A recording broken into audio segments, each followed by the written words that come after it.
யாத்ராம புஸ்தகம் 9வது அதிகாரம் 18வது வசனத்திலிருந்து. எகிப்து தோன்றிய நாள் முதல் இதுவரைக்கும் அதில் பெய்யாத மிகவும் கொடிய கல்மழையை நாளை இந்நேரம் பெய்ய பண்ணுவேன்.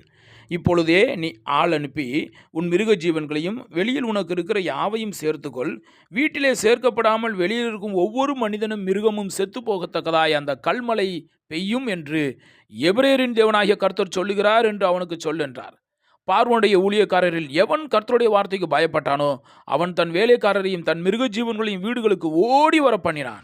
எவன் கர்த்தருடைய வார்த்தையை மதியாமற் போனானோ அவன் தன் வேலைக்காரரையும் தன் மிருக ஜீவன்களையும் வெளியிலே விட்டு விட்டான். அப்பொழுது கர்த்தர் மோசேயை நோக்கி, எகிப்து தேசம் எங்கும் மனிதர் மேலும் மிருக ஜீவன்கள் மேலும் எகிப்து தேசத்தில் இருக்கிற சகல விதமான பயிர் வகைகள் மேலும் கல்மழை பெய்ய உன் கையை வானத்திற்கு நேராக நீட்டு என்றார். அப்படியே மோசே தன் கோலை வானத்திற்கு நேராக நீட்டினான். அப்பொழுது கர்த்தர் இடிமுழக்கங்களையும் கல்மழையும் அனுப்பினார். அக்கினி தரையின் மேல் வேகமாய் ஓடிற்று. எகிப்து தேசத்தின் மேல் கர்த்தர் கல்மழையை பெய்ய பண்ணினார். கல்மழையும் கல்மழையோட கலந்த அக்கினியும் மிகவும் கொடிதாயிருந்தது. எகிப்து தேசம் குடியேற்றப்பட்ட நாள் முதல் அதில் அப்படி ஒருபோதும் உண்டானதில்லை.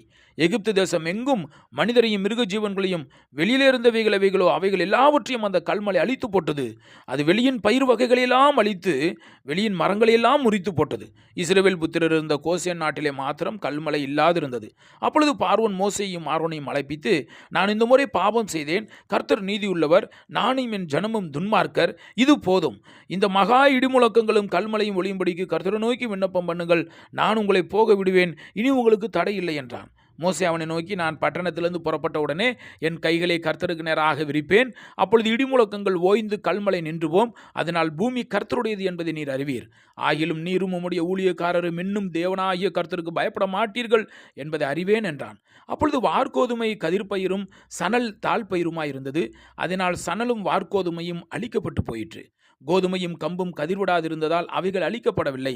மோசே பார்வோனை விட்டு பட்டணத்திலிருந்து புறப்பட்டு தன் கைகளை கர்த்தருக்கு நேராக விரித்தான். அப்பொழுது இடிமுழக்கமும் கல்மழையும் நின்றது, மழையும் பூமியில் பெய்யாமல் இருந்தது.